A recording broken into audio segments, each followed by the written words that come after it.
When you first created your account with Website Help TV, your site name combined with our domain name has been the temporary site address that you've been using.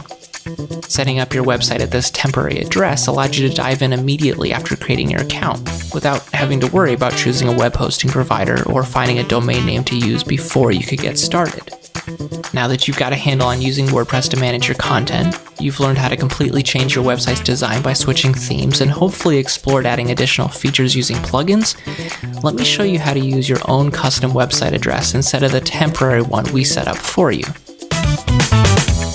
Registering your own domain name not only gives your website a much more official looking address, but it also gives your audience, customers, or clients an easy way to remember and find your website. You can register a domain name for as little as $10 a year. The trick, however, is finding a relatively good name that hasn't already been taken. If you've never registered one before, check out our course on how to find and register a domain name. That will guide you through the process step by step. Once you have yours registered, you can link your domain name to your website under Tools and then Domain Mapping. In this case, I'd like to set up a website for my son, and so I'll enter the domain name I've already registered for him here. I'll make sure to check the box that will set this domain to be used as the primary domain for this website, and then click Add. Now I need to log into the account where I have the domain name registered. In this case, I got a great deal over at GoDaddy.com, and so I'm going to log in there to configure the domain's DNS settings. Of course, depending on where you register your domain name, this process may look a little different, but the idea is the same.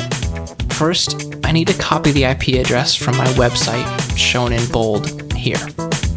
Then I need to find the A record within my domain name's DNS zone file. I want to point this domain name to the IP address from my website, so I'll edit the DNS settings and paste the IP address I just copied here. Then I'll save this change I just made to the A record by saving this zone file, which will update the domain's DNS settings. Note that occasionally a change like this, especially to a newly registered domain, may take a few hours to resolve. Most domains resolve in under an hour, but occasionally it may take longer. Once it has, my domain name will be pointed to my website. Check the frequently asked questions in the lesson notes below this video as well for more details. In the next lesson, we're going to talk about web hosting, what it means for your website, and why it matters.